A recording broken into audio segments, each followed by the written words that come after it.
One of the unfortunate consequences of Meta's name change was the strong association with these technologies and their concepts with virtual reality or social workrooms that we would use to engage in lieu of a Zoom call or physical meeting.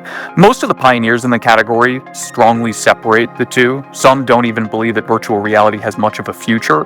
Neil Stephenson, who coined the term, talks about it being central to his idea of the future in the 80s, but he has essentially disavowed the requirement of virtual reality or augmented reality from the metaverse. And when you go to some of the larger businesses in the category, whether that's of Epic Games or Nvidia, they have no requirement nor expectation of a near-term solution for this hardware. Matthew, where does this podcast find you? In Midtown Manhattan. So let's bust right into it. You're one of the go-to experts on the metaverse, a topic, to be blunt, we just haven't paid much attention to since some of the hype faded. Can you give us a state of play? Where does the metaverse and spatial computing stand today in 2024? So overall, those in the industry talk about these three different peaks for the theme. The first happened in the late 80s, the early 90s. That's where you had really all of the terms that we talk about today. Spatial computing came onto the scene roughly 91, 92, the metaverse in 92. You had the advent of virtual reality, artificial reality, certainly cyberspace, the Matrix. They all came out of that early period. And that was sparked by the emergence of graphical user interfaces, of the internet at large, of 3D computing, simulation, and video games. And they all attempted to capture these terms, what the future might look like. And we very quickly realized that those technologies were premature. 15 years later, we had this second burst of activity. Second Life ends up on the cover of Time magazine, and there's a belief that we're going to see the metaverse finally come to fruition.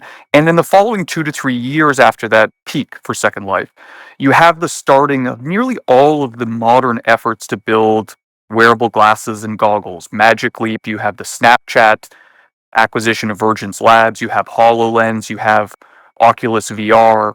And then we kind of encountered this 10 to 15 year stagnation in the hardware side. And then in 21 and 22, we had this other burst where there was general consensus that finally the technologies had matured. The internet infrastructure, computing technologies, even some of the wearables that we imagined we might one day wear, that they had all matured to the point in which finally this 30-year-old term, roughly 70-year-old conquest and 100-year-old idea was ready for prime time. And then it got foisted onto the front page of the news by Mark Zuckerberg. So we had this long progress of technology and progress suddenly lead us to this belief that it was imminently here, if not changing the world already. And so where are we in 2024? I think the focus on that hype, the name, and the relative unsuccess or general lack of success of Meta's suite of metaverse products has led to a belief that the idea has come and gone, been duly rejected by consumers, but actually the progress of all of the constituent parts has continued, not just with more child and leisure-oriented activities, Roblox and Fortnite, but indeed head-mounted displays at large, general computing simulation, and the creation of virtual worlds using artificial intelligence. But now, that scrutiny has shifted elsewhere. So give us the textbook definition of the metaverse. What is the metaverse?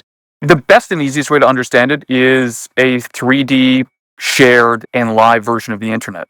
The internet as we have it today is best understood as a dozen or two common protocols and a suite of standards that enable the consistent, comprehensive, and coherent exchange of data across 110,000 autonomous and independent networks, hundreds of millions of different servers, billions of different devices, supporting about 5 million applications, billions of websites, all exchanging information. And yet what that internet lacks is really three fundamental elements. First is the ability to transmit, again, coherently, comprehensively, and consistently 3D information, for it to be shared. What you and I are doing right now, live Zoom, is essentially one of the few things we ever do on the internet that's truly shared. And essentially everything that we do on the internet is not actually live. When you and I go to the NewYorkTimes.com, not only are we disconnected from the New York Times server, but even when the New York Times updates, we're still looking at the old version of it. And so the metaverse is best understood as a shared, live, and 3D augmentation to the existing internet as we experience it today. So technologies, generally speaking, everyone was happy to kind of pronounce crypto dead about a year ago, and it's come roaring back. Voice was super hyped. It's come down a bit. It might come back. This does feel as if it's been, I wouldn't say forgotten, but it feels like there probably is still some opportunity there. Where do you see the greatest opportunity? What industries do you think will register the greatest leverage or success around metaverse applications? Well, I think to start, one of the unfortunate consequences of Meta's name change was the strong association with these technologies and their concepts with virtual reality or social workrooms that we would use to engage in lieu of a Zoom call or physical meeting. Most of the pioneers in the category strongly separate the two. Some don't even believe that virtual reality has much of a future. Neil Stephenson, who coined the term, talks about it being central to his idea of the future in the 80s, but he has essentially disavowed the requirement of virtual reality or augmented reality from the metaverse. And when you go to some of the larger businesses in the category, whether that's of Epic Games or Nvidia, they have no requirement nor expectation of a near-term solution for this hardware. But if you're going to talk about where we're seeing these imminent opportunities that are perhaps not covered extensively, I think there's two great examples. The first is in the use of actually these headsets in more industrial use cases. 4 years ago, the United States performed its first ever live patient surgery using a mixed reality headset. The first was spinal fusion. The second was the removal of a cancerous tumor on a spinal column. The United States is now performing between 400 to 600 surgeries a year using these devices. And the results, though preliminary, right, we haven't seen a decade of patient outcomes, do show that the surgeries are typically performed faster, they're more accurate, they are in some instances much cheaper. And most of the surgeons that perform this talk about it in the same way that they did GPS in the early 90s. A revolution in how they perform a relatively complex and yet routine process, and yet one in which we're still not able to do nearly what we can with the technology today that we, imagined a few decades ago. It does feel like healthcare is an obvious example. And so, talk to me a little bit about gaming. I'm an investor. I made one of my largest investments about 3 years ago in Epic Games. It's so much of this is around syntax or nomenclature because I think of Fortnite as the metaverse to a certain extent. I'm trying to figure out where gaming ends and the metaverse begins. And yeah, give me a sense for now speaking advise me as a shareholder of Epic, how the metaverse will impact gaming and who you see as sort of the winners in that space. So you're right that a lot of this is a debate over terminology. In fact, even spatial, which Apple has embraced, has its origins, as I mentioned, in the early 90s, but it was never contemplated to actually connect to the physical world. It was just a description of a 3D space in a computer. And so all of these terms, the metaverse included, have kind of been perverted, reapplied in scenarios it was originally not intended for, and become a part of corporate propaganda, right? We're spatial, not metaverse. We're metaverse, not spatial. I interviewed Tim Sweeney, the founder and CEO of Epic, recently, and he likened the metaverse to a stock price. He said, when something cool comes out, it goes up. When something lame comes out, it goes down. And more often than not, over the last 3 years, lame things have come out. And certainly when you take a look at those leading use cases, Fortnite is one such example, they at least don't capture the pop culture imagination the way that it did 3 to 4 years ago. But it's a good way of understanding the proliferation of these technologies and trends. Roblox, as an example, it has an advantage over Epic, as you know, as being on mobile, has about 375 million monthly active users. That's more than the entire active user base of the Switch platform, the Xbox platform, and the PlayStation platform. Nearly Wow. all of its users are under 18, and so you're seeing something that, despite being concentrated at a younger demo, is nevertheless larger than another category that spans all age demographics. The other interesting thing about that category is, of course, those younger users have no interest in the capital M word, its trends, its significance. It's just a form of habit and how they socialize. But when you talk about the companies such as Epic, when people talk about the internet is in some regard not unlike the Constitution in the States, in the sense that it was never meant to say static, and yet it hasn't really been updated for several decades. The consensus is that the standards which would support a shared live 3D internet have to come from private business. And therefore, you need other private businesses to willingly adopt standards and technologies another entity owns and operates. And therefore, you need to trust Epic looks like through its strength of existing platform, its economic engine, and then its stewardship by a more philosophical controlling shareholder, looks like one of the most likely entities to pioneer those changes. There's a chapter, I guess it's an updated chapter in your book that explores the century-long history of AI and AI philosophy, and also the six ways this technology controls the metaverse. Walk us through those. So I think when you take a look at many of the technological impediments to building what many have imagined, whether that's a headset or just a digital twin, a persistent simulation of San Francisco, as Tesla is now seeking to build, a lot of the time we are facing literal laws of physics constraints. That's actually why the Vision Pro is so expensive and yet so unrewarding for many users. And so we're now starting to see these different ways in which our dreams are being made real through AI. Number one is that when you take a look at an HMD, head mounted display like the Vision Pro, the best way to talk about what it can't do is to compare it to the device many of us have, a Xbox Series X, a PlayStation 5. Those are 10-pound devices. They're the size of 2 or 3 different shoe boxes. That's despite the fact they don't need a battery. That's despite the fact they don't need a screen. And yet they don't need a mobile connection. We don't worry about the heat that they generate too much because they're feet and feet away from you. They don't need cameras to understand the world around you. And they don't need to take safety precautions, right? To understand that there's tax returns on the table or that you're about to stumble over an object. Shrinking a 10-pound, relatively underpowered device that doesn't need two of the heaviest things it can have, a screen and a battery, into something portable and wearable, we haven't found the science that would allow us to overcome those challenges. And yet, through artificial intelligence, we are actually starting to kind of co opt that system, right? We're starting to come up with smarter ways to have the system predict what you're going to do so that it doesn't have to process it. That processing requires battery, for example, it requires tax on a limited GPU. In fact, when you're wearing a headset, one of the biggest challenges of just power reservation or preservation is when you see the Vision Pro, you're actually looking at a reproduction of the Wow. world around you from 3 to 4 different external cameras that have to be stitched together. But those cameras are actually captured about an inch and a half in front of your eyes and on an obtuse angle. It's artificial intelligence that is bringing all of those images together, shifting it back onto your eyes, and then making it seem like it's coming from your eyes.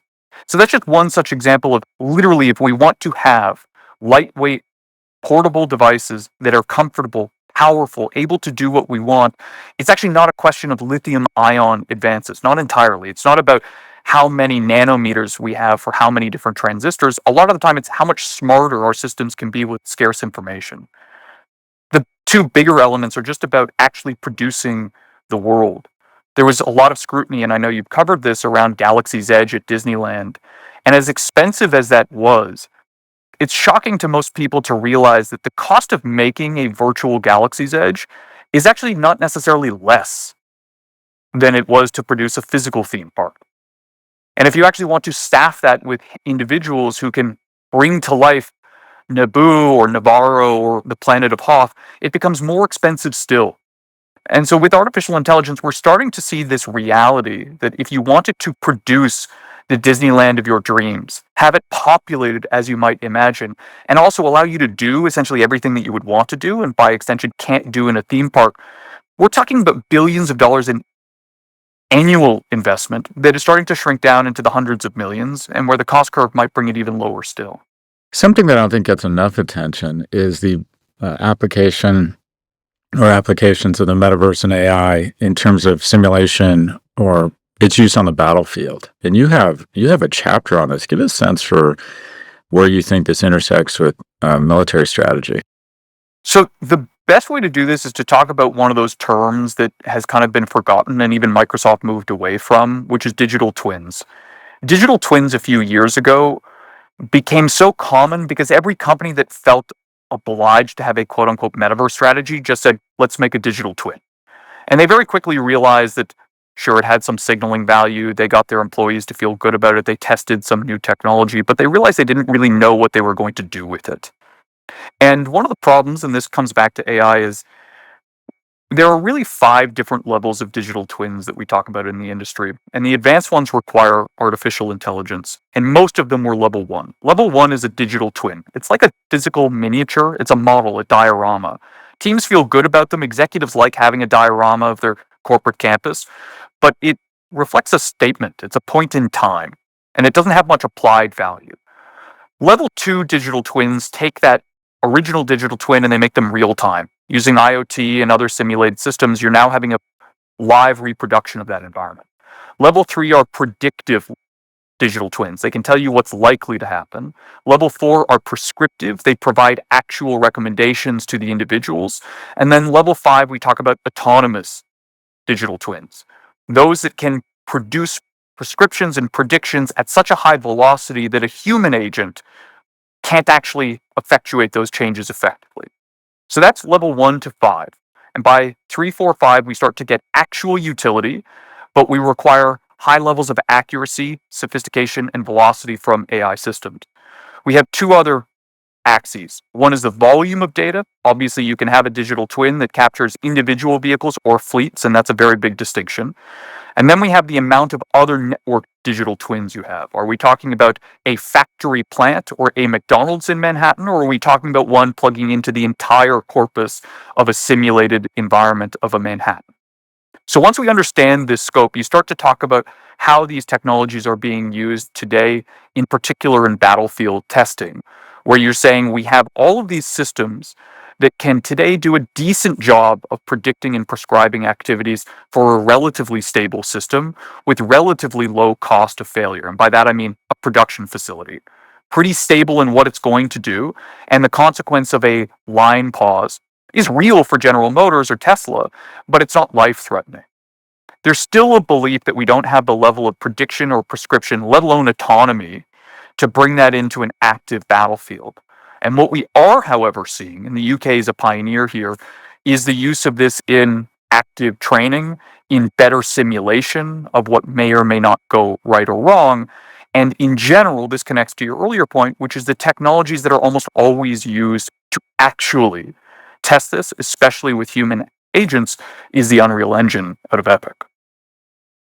You also had an edition of the book where you were talking about big tech's fight over undersea cable infrastructure and Starlink versus Amazon's Project Kuiper.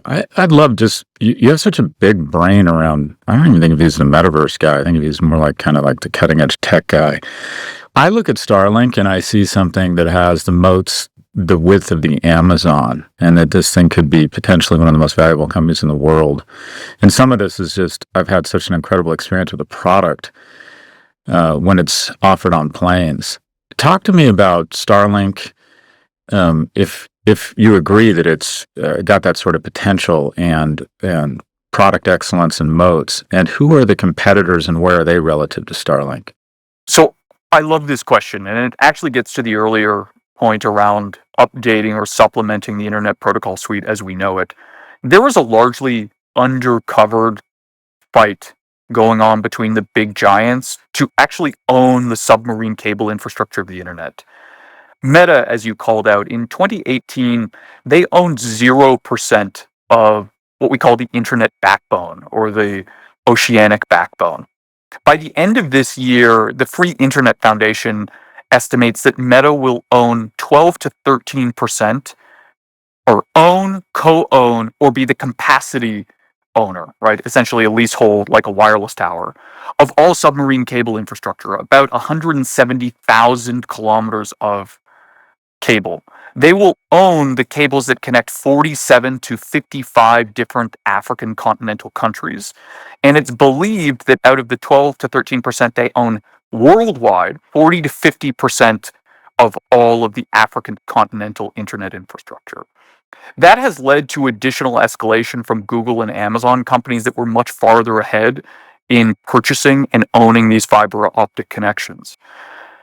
When you talk about Starlink, you're again talking about another system that we don't have a traditional competition or comparison for, but is now roughly 70% of all low Earth satellites that we have globally, including all of those of China and NASA, where they're expected to put up another 12,000 in the next 12 months, up to 30 to 40,000 more.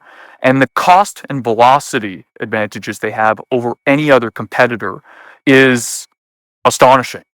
And so I'll bring that back, which is you say, okay, so what's the challenge with updating the Internet Protocol Suite? The challenge with the Internet Protocol Suite is it's decentralized. No one mandates a protocol's adoption. We've proposed many. And so one classic example is the Internet Protocol Suite does not differentiate between any packet of data. It doesn't know what's real time, you and I talking, and it doesn't know what's an email or a Netflix stream. And so you and I may have our call dumped because there's congestion in the network, and a network hop just says, well, we've got to pick between these two, so let's dump Scott and Matt to let the email through, severing a connection, not just delaying ours. To get everyone to agree, you need 110,000 networks, millions and millions of different routers to all say, let's accept it. And there's no simple, let's classify this versus that, because all data has different demand needs. And so when you start to talk about the scope of Meta's ownership of cable infrastructure or Starlink, you start to have a private party that can forcibly or effectively produce new protocols that reshape how the internet manages and discriminates traffic. I'm not talking about net neutrality. I just mean like the fundamental understanding of data and routing to start to change the way the most profound technology of the last 50 years operates in a way that, at least in some regions of the world and potentially globally through Starlink, nothing else can even propose an alternative. And that's where you get into something truly remarkable. And that's a moat that would perhaps take 50 years to even try to chip away at. So you're bullish on Starlink. I think it's remarkably hard not to be. Yeah, that's my sense too. So Starlink, what other companies, when you look at how all the moons are converging or not converging here, what other companies are you especially optimistic about? So before I shifted over to interactivity and gaming at large, I was primarily focused on Hollywood and media. I was the head of strategy for Amazon Studios, which ran at the time essentially what Yep. users think of to be as Prime Video. And I'm very familiar with your perspective on generative AI. Look, I think that technology is remarkable, and I think you can kind of tell the general fears around that technology by how the criticisms have changed. A year and a half ago, it was the number of digits that were on a finger. Right now, most of the criticisms that I see are that it looks great, yes, but it doesn't have the nuance of a human expression, of a human performance. They say it's kludgy, right? The Yeah. lighting is bad, it's not dramatic. And just the fact that we have gone from visual deformities to a normative sense of like taste is extraordinary. And of course, the funny thing about that is to even believe that the visual presentation or the performance is flawed is to assume that there's a uniform human response to those things when we know that there isn't, which is to say, an expert may say that doesn't land the way that cinema or Scorsese would, but that assumes that every viewer would. The pace in which that technology is improving is remarkable. I think the ethics of how a lot of the training data has been used are often reprehensible or, at worst, willfully ignorant of the ramifications. But having gone through this prior wave of virtual production and real-time production, which we realized was probably 10 to 15 years ahead of schedule, I think that we are very quickly coming to that fundamental change point for how generative AI is used in workflows for video game, for music, for cinema at large. And I use cinema deliberately as opposed to just movies or content. So as head of strategy for Amazon Studios, how do you think AI, if you will, is going to sort of crawl up the stack of Hollywood? Is it the existential threat that the WGA claimed it was and yet got no protections from it, as far as I can tell? Or do you think it's actual, or is it a productivity tool that potentially lowers costs? And some media companies adapt, others don't, but on the whole, the media ecosystem stays robust, and there are winners and losers? Or is it really going to start Is it going to disrupt Hollywood? Is Hollywood the next Detroit at sort of the feet of AI? What are your thoughts here? And if you were still advising Amazon or a traditional studio, where do you think, how do they best defend or go on offense here and leverage AI? Well, we have to keep in mind that one of the reasons I think that Hollywood has been more skeptical around generative AI is the lessons of the last few supposed waves. When you take a look at Netflix in many ways, or streaming video, democratized video distribution and it changed the monetization, but it did nothing to alter the cost structure of production. It's one of the reasons why fans decry the fact that streaming has replicated the cable bundle, but it's more expensive. Well, of course, we haven't come up with any real innovations to the production cost. We produce more expensively than ever before, in part due to the competitive intensity brought about by the democratization of distribution. You go back 15 years earlier, you get to VHS, a new channel, a new monetization scheme, but it didn't, again, change how we produced. Digital film and the advent of computer generated imagery in the early 90s, in many ways, was expected to change production and democratize it by eliminating sound stages. But the cost of digital cameras at the time, the cost of CGI, actually elevated budgets to the point in which anyone who wants to have an epic or a spectacle, the films that do best in movie theaters, requires often, not exclusively, but often hundreds of millions, if not more. Hollywood is therefore kind of attuned to this idea of the new disruptive technology, doesn't change production, therefore maintains the merits of project financing, of distribution slates to diversify risk, of sound stages. And in many ways, the actual cost of running generative AI systems right now, plus the importance of distribution that they've spent 15 years trying to build up through streaming, has led many to believe that, yes, it's a disruptive force. It is more likely than not going to affect below the line workers and supporting systems. But many believe that, especially with the law on their side, that it's still going to shake out mostly for them. I'm skeptical because I think that we have never before seen an actual massive disruptive force on the production side, and one that, in classic disruption theory, suggests that many of their existing resources become, at best, distractions and at worst, cumbersome cost hurdles for them. And so this is to say, it's a little bit difficult to predict the outcomes, but I do think that everything that we expected from YouTube that we didn't get, which is to say, a massive volume of independent creatives that have never touched nor gone through a traditional pipeline, and yet are producing content that doesn't look like a $300 million Marvel film, but looks like a $40 or $50 million Marvel film, only it is more easily updated and edited, changed, customized, frankly, transplanted and re-imported into an immersive environment, into a storybook form. That's going to be really hard to slow. And crucially, because Hollywood will no longer own the distribution levers, can't stymie either. The only place I would take exception is that I do think on the production side, there has been a globalization, right? They've brought down some production, or the ROI's gone up by producing stuff in South Korea and Spain. I think Netflix has done a pretty good job with that. Would you agree with that? Depends on how you want to define that. Do I think that Netflix has done an outstanding job in Spain and South Korea, in Australia? Absolutely. I think investors often overlooked Netflix's advantages because they compared it to HBO domestically, a business that had 50 years of investment competing against one that had a few years of investment, without appreciating that in many foreign territories, Netflix is HBO, not just to the consumers, but to talent, to production expertise. Right. They own sound stages. They pre-booked sound stages that they financed the construction of for years. At the same point, there isn't much evidence of the routine repeatability, let alone efficient production investment of those foreign internationals hitting over here. We have Squid Game, but Squid Game was now, 3+ years ago. We had Money Heist before that, a title that they didn't actually produce but purchased the license to. I think that is to say, Scott, I think that by American standards, where we're used to $5 to $15 million per hour, Netflix has excelled in diversifying their international production to the $2 to $5 million budget level when servicing those regional customers. But I haven't yet seen so much evidence that they've been able to substitute the American diet for high-cost scripted shows which much lower, more efficient international scripted shows on balance. We'll be right back.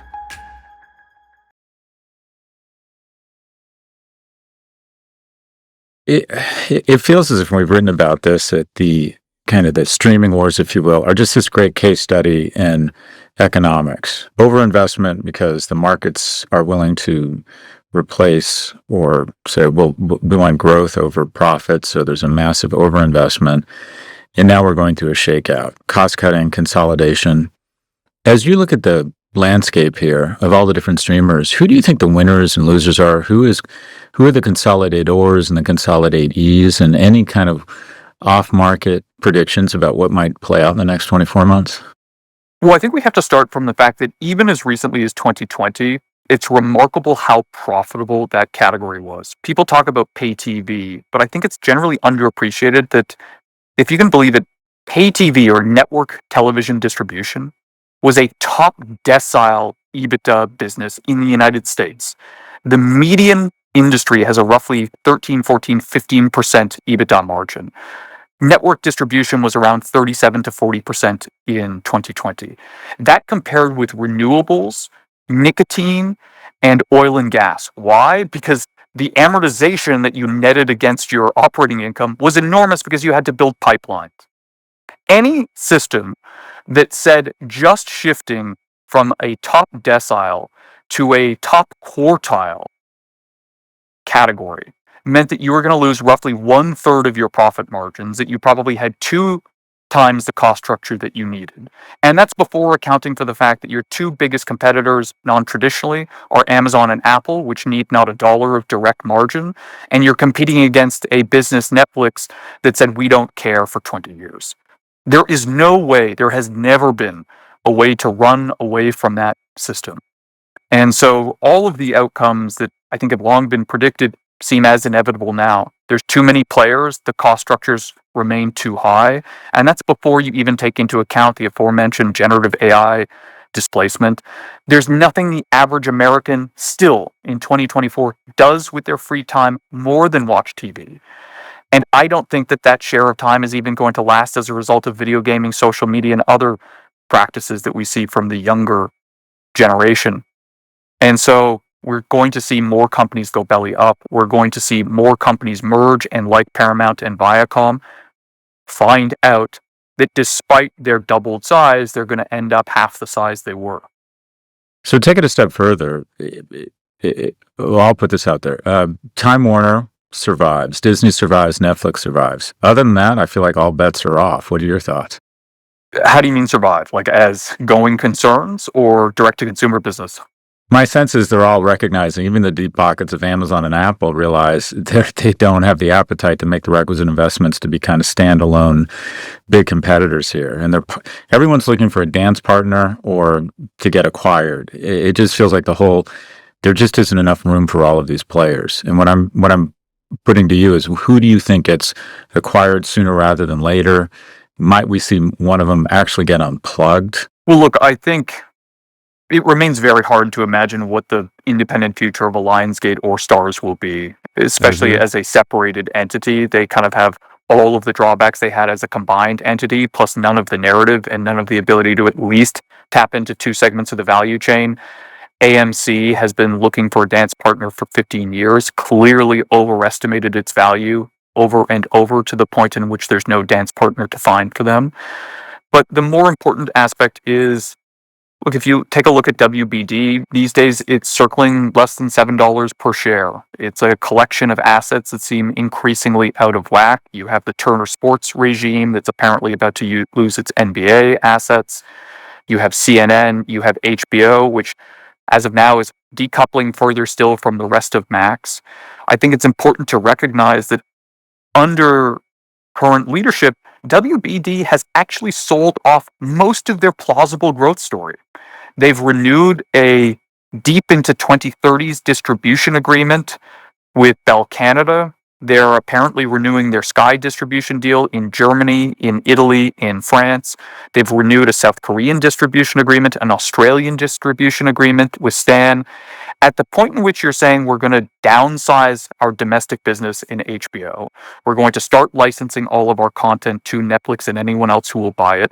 In all of the international territories that have the highest streaming penetration, we're going to retreat and license for the next decade to come.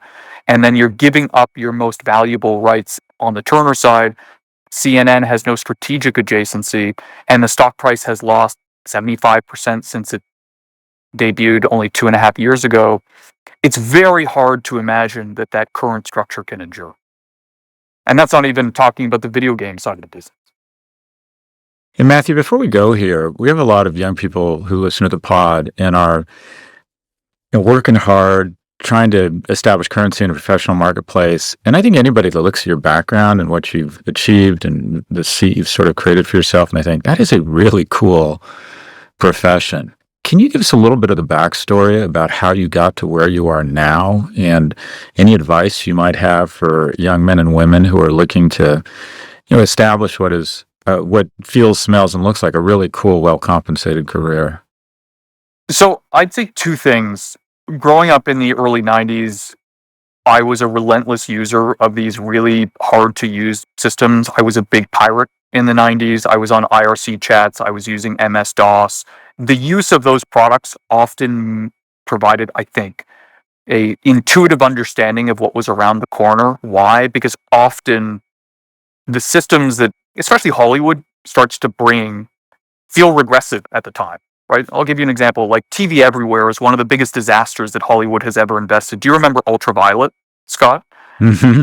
Yeah. And it was one of those things where if you had been a pirate, and I don't endorse piracy, I'm talking about the products of using these experimental technologies, you all of a sudden realize that what you were being asked to use was a woefully inadequate version of the already kludgy systems that you were doing 10, 15 years ago. And then when that's put in parallel with a product like Netflix that, yes, came from an independent company that didn't own its destiny, that was licensing content that had all of its flaws, that didn't have live sports and live news, it provided me with a much clearer understanding of this is at minimum a better model, and at maximum a better model that is competing with companies that don't even know what a good model looks like and are to some extent ignorant of what consumers are already doing.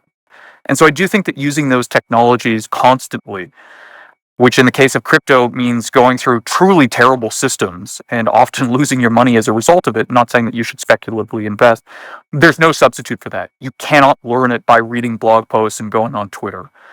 The second thing is, I would say I've done a good job in my career of constantly switching out of a category where I believe the big strategic problems have solved, and then focusing on the categories where you only have hard and sometimes intractable questions.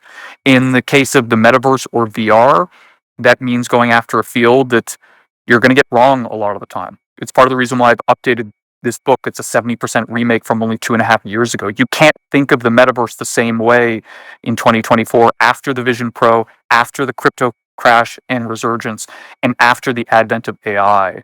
But if you can be relatively unsentimental about going for, in my case, streaming video was really hard in 2013. You didn't know who to hire. You didn't know the business model. It was darn hard to get an app on a Samsung TV, any television. But by 2017, 2018, we essentially figured it out, which is why 2019 we saw every single service on earth come to market. I pivoted out to an uncertain category. And when you have the opportunity to learn, go to labs, talk to entrepreneurs on Slack day in and day out about something no one has figured out yet, but most people think is about to become significant, you end up with a multi-year advantage that you can continue to compound for. Matthew Ball is the CEO of Apelion, a diversified holding company that makes angel investments, provides advisory services, and produces television, films, and video games. He's also a venture partner at Makers Fund, senior advisor to KKR, senior advisor to McKinsey & Company, and sits on the board of numerous startups. The fully revised and updated edition of his book, The Metaverse, is out now. He joins us from Midtown Manhattan. Matthew, you're one of these guys. You remind me a little bit of Josh Wolf. I don't know if you know him Josh. from Lux He's the best. Capital. But you guys, I feel like I'm working with a 286 or a 386 chip, and the way you guys are able to process and distill information is it's not only impressive, it's really inspiring. Appreciate you sharing our thoughts with our audience, and congratulations on building such an impressive career for yourself. Thank you. That's very kind.